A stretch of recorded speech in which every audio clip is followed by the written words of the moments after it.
नमस्कार साथियों, कैसे हो आप सब। उम्मीद है सब अच्छे होंगे। एक महत्वपूर्ण सेशन आप लोगों के लिए लेके आया हूं, क्योंकि कोई भी लेखक अपनी किताब निकालने के बाद उस किताब को तभी सार्थक मानता है जब उसके छपने के बाद कोई एग्जाम होता है और सीधे सीधे सवाल उस किताब से पूछे जाते हैं। तो प्रूफ के साथ हम बात करने वाले हैं, क्योंकि बिना प्रूफ तो आप भी विश्वास नहीं करोगे कि किताब कितनी ऑथेंटिक है, कितने यहाँ से सवाल सीधे छपते हैं या नहीं छपते। जी हाँ, मैं इस किताब की बात कर रहा हूँ, राजस्थान अध्ययन, जो मेरे द्वारा लिखी गई है। कक्षा 6 से लेके 10 तक जो आरबीएसई बोर्ड की किताबें चलती है राजस्थान अध्ययन की, उनका ये सार है। और इसके छपने के बाद मात्र एक एग्जाम हुआ है रीट का। अभी हम बात करेंगे कि किस तरीके से इस किताब से सीधे सीधे सवाल पूछे गए हैं। इस किताब का मतलब है कि कक्षा 6 से लेके कक्षा 10 तक की किताबों से सीधे सीधे सवाल पूछे जाते हैं। जैसे जैसे एग्जाम का लेवल होता है उस हिसाब से सवाल पूछे जाते हैं। हम बात करें सेकंड ग्रेड यहाँ तक कि फर्स्ट ग्रेड तक, इस किताब से सीधे सीधे सवाल देखने को मिलेंगे, क्योंकि प्राथमिकता हमेशा आरबीएसई बोर्ड की किताबों को दी जाती है और उनका ही सार पूछा जाता है। अभी हम बात करने वाले हैं कि किस तरीके से इस किताब से लाइन टू लाइन, जो 240 पेज है, कितने ज्यादा महत्वपूर्ण है आप लोगों के लिए। कई बोलते हैं सर ये तो सवाल हर किताब से आए। अरे भाई, आप सोना काम में लेते हो, एक तो सीधा आपको मार्केट से मिल रहा है सिर्फ प्योर सोना, एक आप खान में जाते हो, खोद के लाते हो, और इतना आसान काम होता नहीं है सोने का खनन करना। तो आपको सीधा मिल रहा है तो वो लीजिए ना। 1000 पेज में से 30 सवाल मिलते हैं, एक 200 पेज में से 30 सवाल मिलते हैं, फर्क तो है ना। वैसे ही बोलते हैं ना कई बार कि उस कोचिंग से इतने सिलेक्शन लिए, उससे इतने सिलेक्शन लिए। अरे भाई, आप परसेंटेज देखो ना, क्या 100 में से इतने सिलेक्शन लिए और इधर 10,000 में से इतने सिलेक्शन लिए। मैटर वो करता है कि परसेंटेज कितना वहां से निकल कर आया है। वही बात करेंगे इस किताब के बारे में कि छोटी सी किताब है, हर एक लाइन इसकी इंपॉर्टेंट है, और किस तरीके से रीट में यहां से सीधे सीधे सवाल छपे हैं। जी हाँ, राजस्थान अध्ययन, आप ऑनलाइन भी इसको बुक कर सकते हैं, मार्केट में भी ये उपलब्ध है। आरबीएसई का सार है। राजस्थान भूगोल, इतिहास, कला, संस्कृति से संबंधित तमाम जो सवाल बनते हैं वो ऑब्जेक्टिव इसमें दर्शाए गए हैं। अब देखते हैं रीट में किस तरीके से यहां से सीधे सीधे सवाल पूछे गए हैं। ये किताब है अपनी। देखिए, एक सवाल पूछा गया था, वैसे तो बहुत सारे सवाल है, लेकिन जितना मैं ढूंढ पाया, मेरे को टाइम मिला एक कल के दिन में, तो जितना ढूंढा उतना आप लोगों के लिए सामने लेके आया हूं मैं।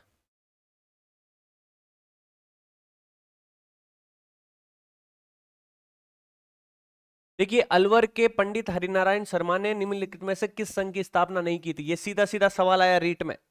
अब देखो, अपनी किताब में ये लाइन स्पष्ट दी गई है कि अलवर में अस्पृश्यता निवारण संघ, वाल्मीकि संघ, आदिवासी संघ की स्थापना पंडित हरिनारायण शर्मा ने की।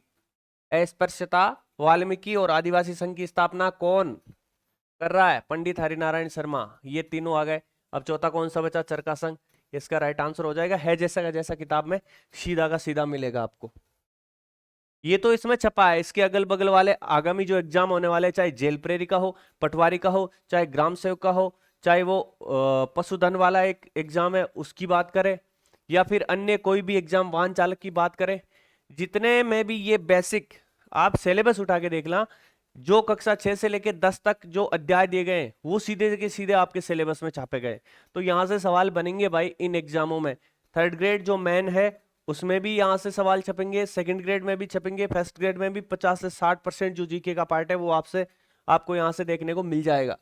तो इस किताब को जरूर पढ़ना भाई, ज्यादा टाइम नहीं लगेगा। आप डेली का 1 घंटा पढ़ोगे तो 10 दिन में 10 घंटे में एक किताब कवर हो जाएगी। अगला सवाल देखते हैं। देखिए, राजस्थान के किस किसान आंदोलन का नेतृत्व भोजी लंबरदार ने किया? अब बोलेंगे ये तो सभी किताब में मिलेगा। अरे भाई, किताब इतनी बड़ी है तो उसमें तो सब कुछ मिलेगा ना, पर एग्जाम में समय कम मिलता है, उसके लिए आप सिलेक्टेड और छोटा मैटर पढ़ोगे तब ज्यादा फायदेमंद रहेगा। तो देखिए, ये अपनी किताब में सीधा सीधा दिया गया है भाई। ये देखिए, 23 नवंबर 1931, यहां से डेट भी पूछ लेते तो भी मिल जाती। को किसके नेतृत्व में 500 किसान भरतपुर में एकत्रित हुए? भोजी लंबरदार। तो इसका राइट आंसर हो जाएगा भरतपुर किसान आंदोलन। आगे देखिए, सीधा सीधा सवाल छपा है, निम्नलिखित में से किस समिति की सिफारिश पर जयपुर को राजस्थान की राजधानी बनाया गया? तो ये अमूमन लगभग को पता रहता है। फिर भी देखिए, पंडित सत्यनारायण शर्मा राव समिति की सलाह पर वृद्ध राजस्थान की राजधानी जयपुर को बनाया गया। तो इसका राइट आंसर क्या होगा? पी सत्यनारायण राव समिति। अब देखिए, निम्नलिखित में से किस संत का जन्म अहमदाबाद में हुआ? तो यहां पर सीधा सीधा आपको देखने को किताब में मिल जाएगा कि दादू दयाल का जन्म कब और कहां हुआ? फाल्गुन शुक्ल अष्टमी को, मतलब जो हिंदू मास होते हैं, हिंदू कैलेंडर के अनुसार जो 12वां महीना अंतिम महीना है, उसकी शुक्ल अष्टमी को 1544 में अहमदाबाद गुजरात में हुआ था। तो ये कहां पर? आपके अहमदाबाद में। किसका हुआ? दादू दयाल का। देखिए, सीधे सीधे सवाल आपको आरबीएसई बोर्ड की किताबें, भले ही आप आरबीएसई बोर्ड की किताबें पढ़ लीजिए या फिर ये सार पढ़ लीजिए, दोनों एक ही बात है। यदि आप सार पढ़ना नहीं चाहते हो तो उन किताबों को पढ़ लीजिए, लेकिन वो बहुत ज्यादा इंपॉर्टेंट है भाई। आगे देखते हैं, आप ऑनलाइन ऑर्डर भी कर सकते हैं, आपको घर बैठे ये किताब मिल जाएगी। आप बुक डिपो में जाके भी खरीद सकते हैं, वहां से भी आपको मिल जाएगी। देखिए, इनमें से सुमेलित नहीं है, ये पूरा का पूरा चार्ट आपको किताब में देखने को मिल जाएगा। बीकानेर 1857 की क्रांति के समय वहां के शासक कौन थे? सरदार सिंह थे, बिल्कुल सही है। जोधपुर के कौन से? तख्त सिंह थे। प्रतापगढ़ और झालावाड़, क्या प्रतापगढ़ के दलपत सिंह थे? तो प्रतापगढ़ के दलपत सिंह थे भाई, बिल्कुल ये भी सही है। अब देखिए, झालावाड़, झालावाड़ का यहां पर दिया गया है कि झालावाड़ के कौन थे? झालावाड़ के थे भाई आपके पृथ्वी सिंह। कौन थे? पृथ्वी सिंह थे। और उदय सिंह कहां के थे? ये देखिए उदय सिंह, ये कहां के हैं? आपके डूंगरपुर के। तो सीधे सीधे जो सवाल है वो आपको यहां से देखने को मिल रहे हैं। किताब जरूर पढ़ना भाई, जरूर पढ़ना। आगे देखिए, केंद्रीय शुष्क क्षेत्र अनुसंधान संस्थान व शुष्क वन अनुसंधान संस्था कहाँ है? आफरी और जाफरी दोनों जो है आपके जोधपुर में, सभी को पता है। लेकिन फिर भी देखिए, यहां पर आपको सीधे सीधे लाइन टू लाइन सवाल दिया गया है, एक एक सवाल बनाया गया है। यहां से खेजड़ली कांड, अमृता देवी बिश्नोई, मतलब तमाम जो टॉपिक बनते हैं आपकी आरबीएसई बोर्ड की किताबों से, वो समेट कर यहाँ पर दिखाए गए हैं। तो इसका राइट आंसर क्या होगा? जोधपुर होगा। आफरी और जाफरी दोनों कहां पर है? वो आपके जोधपुर में। आगे देखिए, मावट क्या है? मावट क्या है? अमूमन 99% लोगों को जो कंपटीशन में है उनको पता रहता है कि शीत ऋतु में होने वाली वर्षा है। अब मैं आपको प्रूफ की बात करूं तो देखो, शीत ऋतु में होने वाली वर्षा किससे होती है? पश्चिमी विक्षोभ से। जो यूरोप और अफ्रीका के बीच में भूमध्य सागर है, वहां से चलने वाला स्थानीय चक्रवात जेट प्रवाहों का अनुसरण करते हुए भारत के पश्चिमी किनारे पर पहुंचता है और वहां पर बारिश करता है। राजस्थान की 10% जो बारिश है वो मावट के रूप में ही प्राप्त होती है, पश्चिमी विक्षोभ से ही प्राप्त होती है। मावट किस फसल के लिए सर्वाधिक उपयुक्त? गेहूं के लिए है। ये सवाल पूछा गया था रीट में, भारत में शीत ऋतु में होने वाली वर्षा क्या कहलाती है? मावट कहलाती है भाई। जो गोल्डन क्रॉप है, मतलब गेहूं की खेती के लिए सोने की वर्षा के समान है, सोने की बूंदों के समान है। आगे देखिए, राजस्थान में प्रथम सीमेंट उद्योग की स्थापना कहां की गई?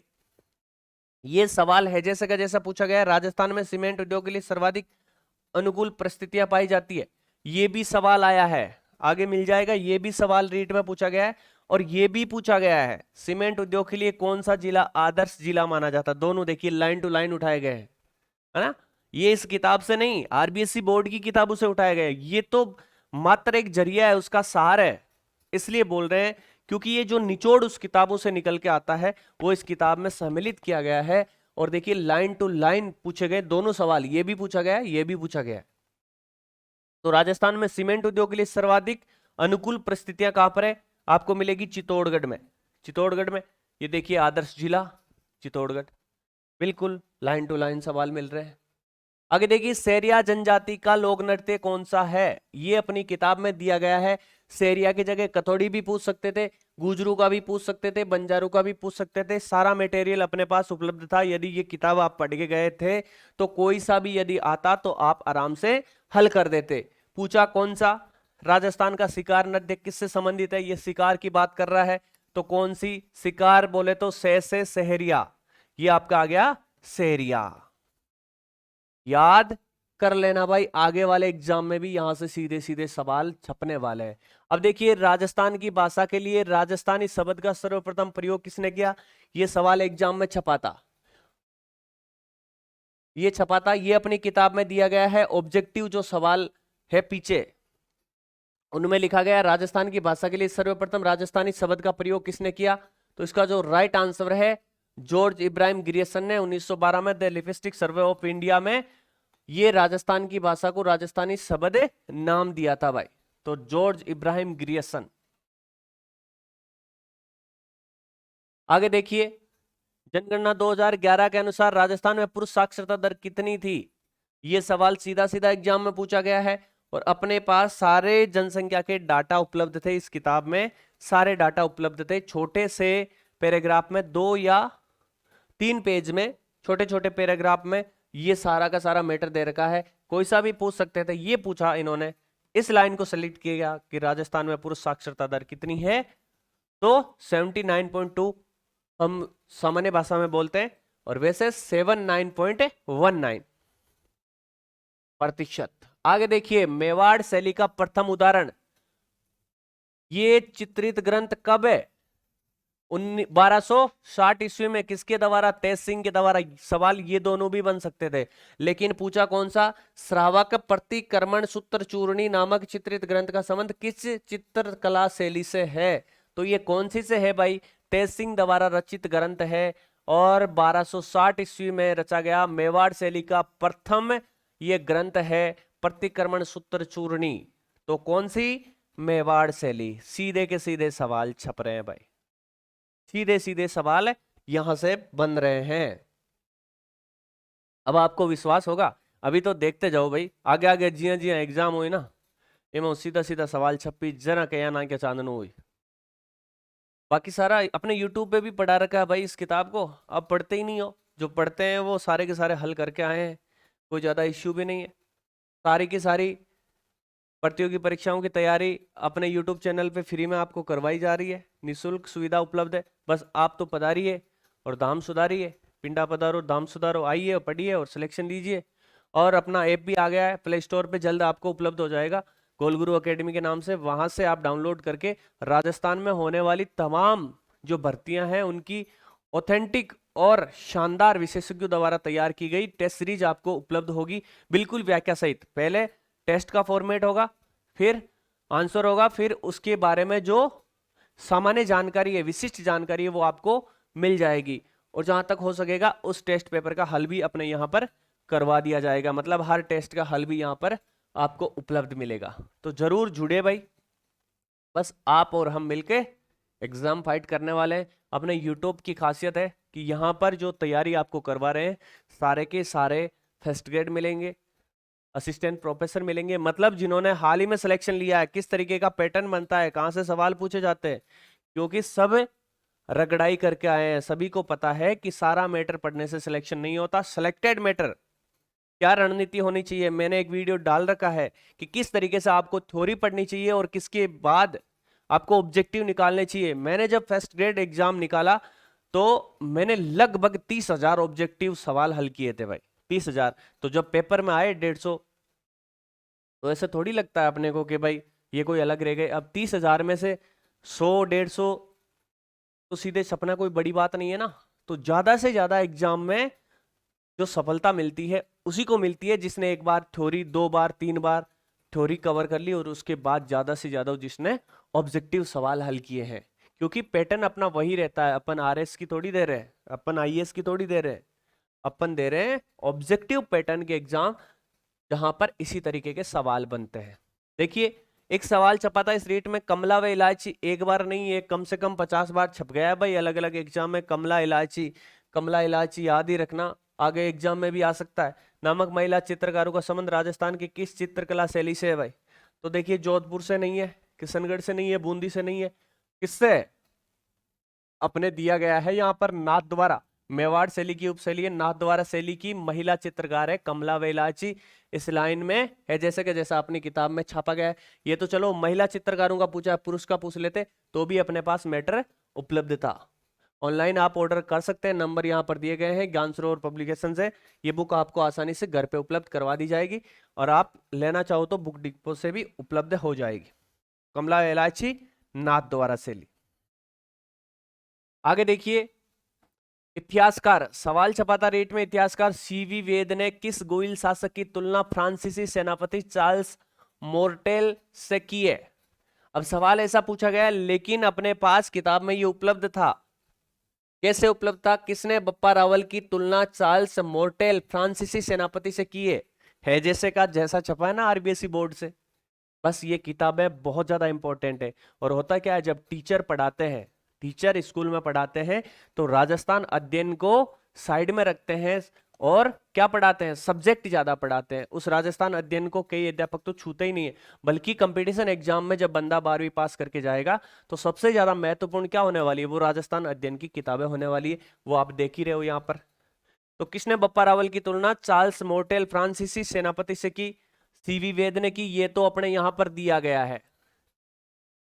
बप्पा रावल की तुलना की थी, और ये यहां पर पूछा गया है कि किस गुइल शासक की तुलना की गई, तो बिल्कुल बप्पा रावल इसका राइट आंसर हो जाएगा। कोई सोचने वाली बात ही नहीं है। यदि वास्तविक नाम पूछते तो भी हम बता देते, कालभोज है। कैलाशपुरी में एकलिंग जी के मंदिर का निर्माण भी बप्पा रावल ने करवाया, ये भी पूछ लेते तो हम बता देते, सब कुछ बता देते। कई बार क्या होता है, अपन दे रहे हैं टीचर का एग्जाम और नोट्स, क्योंकि बड़ी बड़ी कोचिंगें क्या करती है, बार बार थोड़ी रिकॉर्ड करती है, एक बार रिकॉर्ड करके डाल देती है, वो भी आरएस के लिए, वही फर्स्ट ग्रेड के लिए, वही सेकंड ग्रेड, वही थर्ड ग्रेड, वही ग्राम सेवक, वही पटवारी, वही जेल प्रेरी, वही वन रक्षक, वही सभी के लिए। अरे भाई ऐसा थोड़ी होता है, हर एग्जाम का अपना एक अलग लेवल होता है। आप यूआरओ का कल का पेपर देख लेना, इस तरीके का पेपर आया, तो वो भाई अधिकारी आपको बनवा रहे हैं तो उस हिसाब से ही पेपर आएगा ना। और यहाँ पर देखो, जिस लेवल का एग्जाम होता है उसी लेवल की पढ़ाई करनी चाहिए, अपने को विशेषज्ञ नहीं बनना है। अगला सवाल देखिए, दीपावली का त्योहार कब मनाया जाता है? मैंने छोटी सी 10 मिनट की क्लास डाली थी, उसमें सारे त्योहार आपको बता दिए थे, और सीधा सीधा सवाल, और मैंने ऐसे इंपॉर्टेंट भी लगाया था कि ये पूछा जा सकता है। बिल्कुल पूछा गया, कार्तिक अमावस्या को दीपावली का त्योहार मनाया जाता है, और फाल्गुन पूर्णिमा को होली का त्योहार मनाया जाता है। कार्तिक मास की अमावस्या को दीपावली मनाई जाती है। अब देखिए, तारागढ़ की प्राचीर में कुल 14 विशाल बुरुज है। ये तो अपनी किताब में दिया गया है, सवाल पूछा गया था ये। घूंघट, गुगड़ी, फूटी, बांद्रा, इमली, फतेह बुरुज राजस्थान के किस दुर्ग से संबंधित है? ये जो बुरुज है राजस्थान के किस दुर्ग से संबंधित है? अब देखिए, हमने सारा जो कुछ है यहाँ पर जो दिया गया है वो अपने यहाँ पर पहले ही छाप रखा है, तारागढ़। तो इसका राइट आंसर तो क्या हो जाएगा, तारागढ़ अजमेर। तारागढ़ की प्राचीर में कुल 14 विशाल बुर्ज हैं। घूंघट, गोगड़ी, फूटी बुर्ज, बांद्रा बुर्ज, इमली बुर्ज, खिड़की बुर्ज और फतेह बुर्ज। ये कहां पर है? तारागढ़ अजमेर में। देखिए, ये दो लास्ट वाली इन्होंने नहीं पूछी है, बाकी है जैसे कि जैसे आरबीएसई बोर्ड की किताब से लाइन उठा लिया है, घूंघट, गोगड़ी, फूटी, बांद्रा, इमली, फतेह बुर्ज, सारी की सारी पूछ लिया भाई, सारी की सारी लाइन को उठाकर पूछ लिया गया है। अब जिसने आरबीएसई किताबें पढ़ रखी है या अपनी किताब को पढ़ रखा है उसने तो जवाब दे दिया। अब होता क्या है, जो कई मेरी तरह अच्छी खासी रगड़ाई करके आ रहे हैं उनको तो ये चीजें आसान लगती है, लेकिन जो बंदा नया आया है, जो नया कंपटीशन में आया है, उसके लिए 1800 1500 पेज की किताबें पढ़ना इतना आसान काम है नहीं। उनके लिए कम समय में ऐसा सिलेक्टेड मैटर ही ज्यादा उपयुक्त रहता है। अब देखिए, अगला एक सवाल छपा था, जंगली मुर्गे कौन से वन्यजीव अभ्यारण्य का प्रमुख जंगली जीव है भाई? अब देखिए, अपनी किताब में ये लाइन छाप रखी है, माउंट आबू वन्यजीव अभ्यारण्य में मुख्य रूप से पाया जाता है क्या? जंगली मुर्गा। तो इसका राइट आंसर क्या होगा? माउंट आबू। सिरोही सरिस्का कहाँ है? अलवर में। ताल छापर कहाँ है? चूरू, जहाँ के काले हिरण पाए जाते हैं। केला देवी का मंदिर कहाँ है? करौली में है।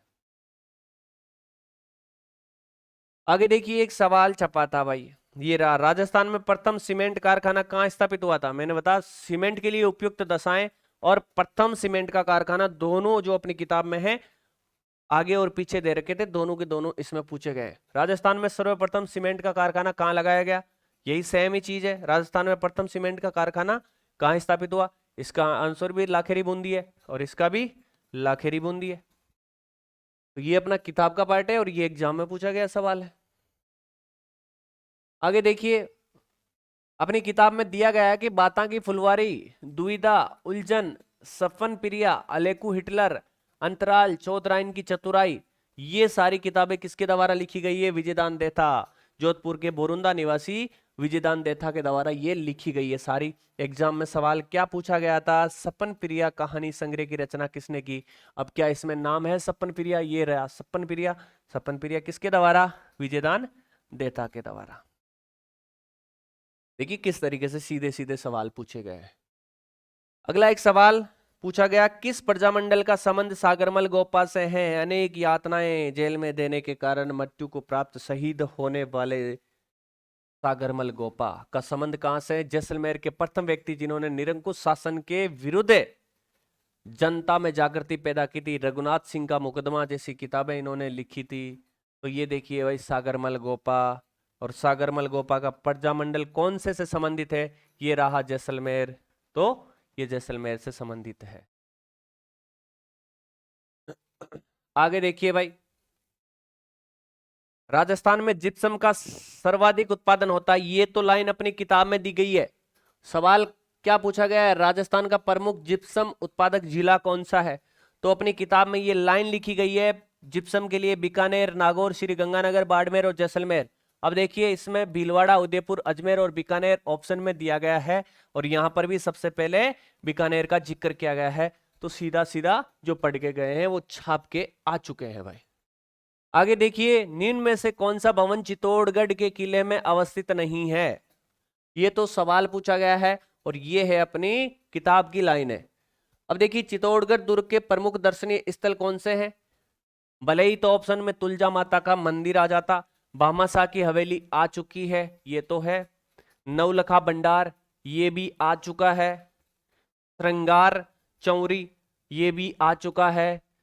त्रिपोलिया दरवाजा आ जाता तो भी कोई दिक्कत नहीं थी। कुंभ श्याम मंदिर आ जाता तो भी कोई दिक्कत नहीं थी। सोमदेव मंदिर, कुंभा द्वारा निर्मित विजय स्तंभ, ये सारी चीजें आ जाती तो भी कोई दिक्कत नहीं थी। ये क्या है? सुपारी महल, जो कि मेरे हिसाब से रणथंभौर दुर्ग में है भाई। इसका राइट आंसर क्या होगा? सुपारी महल है, जैसे का जैसा छपा है भाई। राजस्थान से संबंधित जो कुछ भी रीट के एग्जाम में पूछा गया इस किताब से बाहर नहीं मिलेगा, नहीं मिलेगा इससे बाहर। क्योंकि बेस लेवल क्या है भाई? आपको थर्ड ग्रेड टीचर बनवा रहे हैं, कक्षा 1 से लेके 5 तक पढ़वाना है, कक्षा 6 से लेके 8 तक पढ़वाना है, तो लेवल 10वीं तक पूछ सकते हैं ज्यादा से ज्यादा। और आप मानोगे नहीं, कक्षा 9 और 10 जो राजस्थान अध्ययन की किताब है उसमें इतना मैटर दे रखा है, भले ही आप 1000 पेज की किताब छाप दो, खूब सारा मैटर उनमें दे रखा है। निम्नलिखित में से कौन सा युग्म सही सुमेलित नहीं है? देखने में बहुत इजी है लेकिन लोग कंफ्यूज हो जाते हैं। कैसे होते हैं? मारवाड़, मारवाड़ किसे कहते हैं? जोधपुर और पाली वाले क्षेत्र को मारवाड़ कहते हैं। तो मारवाड़ महोत्सव कहाँ मनाया जाता है? जोधपुर में मनाया जाता है। थार महोत्सव, थार की अपनाइत, थार की अपनाइत चलता है ना एक नारा, तो थार भाई बीकानेर में नहीं है। बीकानेर में कौन सा है? ऊंट महोत्सव है। कौन सा है? थार महोत्सव कहाँ है? ये आपके बाड़मेर में है। अब देखिए मरु महोत्सव, मरु मतलब मरुस्थल, मरुस्थल सर्वाधिक कहां पर है? मरुस्थल का विस्तार अपने जैसलमेर में मिलेगा। और हाथी महोत्सव, हाथी महोत्सव कहां पर है? ये जयपुर में। हाथी गांव भी कहां पर है? जयपुर में है। तो देखिए ये सवाल सीधा सीधा छपा था और कोई सा भी छपता तो भी अपने पास मैटर उपलब्ध था। थार महोत्सव बाड़मेर में, ऊंट महोत्सव बीकानेर में, बस अपना राइट आंसर तो यहां से ही निकल गया। मरु महोत्सव कहाँ है? जैसलमेर में। मारवाड़ उत्सव जोधपुर में। रणकपुर पाली में। गोडवाड़ मेला पाली में। कृष्ण में श्रीद महोत्सव माउंट आबू में। मेवाड़ समारोह उदयपुर में। तो सारे समारोह जो कोई सा भी पूछ लेते, आबानेरी उत्सव दौसा में, जयपुर लिटरेचर फेस्टिवल जयपुर में, तीज का गणगौर मेला जयपुर में, हाथी महोत्सव जयपुर में, धुलंडी उत्सव जयपुर में, अंतर्राष्ट्रीय पतंग महोत्सव जयपुर में, सरस मेला जयपुर में, राष्ट्रीय दशहरा मेला जो है कोटा में। कोई सा भी पूछते तो अपने पास मैटर उपलब्ध था भाई। आगे देखिए, राज्य का राज्य पुष्प, बहुत आसान सा सवाल है लेकिन कई बार क्या होता है वही है भाई। महाराणा प्रताप के हाथी का नाम क्या था? सबसे पहले ऑप्शन में चेतक मिलता है और लोग गलती कर देते हैं। लोग भी एरे गेरे नहीं, 99% अभ्यर्थी गलती कर देते हैं। तो राजस्थान का राज्य पुष्प कौन सा है? ये आपके है रोइडे का फूल। ये सवाल भी छपा था भाई। ये काजरी और आपरी, ये दोनों सवाल भी छपे थे जो मैंने पहले बता दिए। अब देखिए राजस्थान में बकरी की नस्ल, ये बारबरी नस्ल का एक सवाल पूछा गया था, ये भी अपने यहाँ पर दिया गया है कि बकरी की सबसे सुंदर नस्ल कौन सी है, बारबरी। एक सवाल ये देखो सीटी में भी छपा था और रीट में भी छपा है कि चंबल नदी पर बनाए गए बांध, जवाहर सागर बांध कौन से जिले में है, तो कौन से जिले में है, कोटा जिले में। ये सवाल भी रीट में पूछा गया था। अब देखिए जलोढ़ मृदा से संबंधित भी एक सवाल पूछा गया था। जलोढ़ मृदा जिसे हम दो भागों में बांटते हैं, एक तो बांगर और एक है खादर। नदियों द्वारा लाई गई मिट्टी कौन सी होती है, जलोढ़, जो सर्वाधिक उपजाऊ मृदा मानी जाती है। भारत के उत्तरी भारत के मैदान में सर्वाधिक विस्तार इसी मृदा का है। बांगड़ उस जलोढ़ को कहते हैं जो पुरानी होती है, और खादर उसको कहते हैं जो नदियां हर साल अपने साथ लेकर आती है। तो देखिए प्राचीन जलोढ़ मृदा क्या कहलाती है, बांगड़, और नवीन जलोढ़ मृदा क्या कहलाती है, खादर कहलाती है। बस ये एक सवाल पूछा गया था बांगड़ से संबंधित भी। तो इस प्रकार ये कुछ इंपॉर्टेंट सवाल जो अपनी किताब से सीधे सीधे छपे हैं वो लेके आया, और आप और खुद अपना आप से रिव्यू कर लेना। एक साइड किताब लेके रखना, एक साइड पेपर लेके रखना। राजस्थान से संबंधित कोई भी सवाल इस किताब से बाहर आपको नहीं मिलेगा। धन्यवाद। आप अपना विश्वास बनाए रखें। जिस तरीके से ये किताब अपना परचम लहरा रही है, आने वाले समय में आपको भी सरकारी नौकरी लगाने में इस किताब का महत्वपूर्ण योगदान रहने वाला है। Best of luck. मिलते हैं नेक्स्ट क्लास में। आप और हम हमेशा जुड़े रहे जब तक नौकरी ना लगे। मैं तो उम्मीद करता हूँ नौकरी के बाद भी अपना भाईचारा, अपना हित सदा बनी रहे। धन्यवाद। जय हिंद, जय भारत।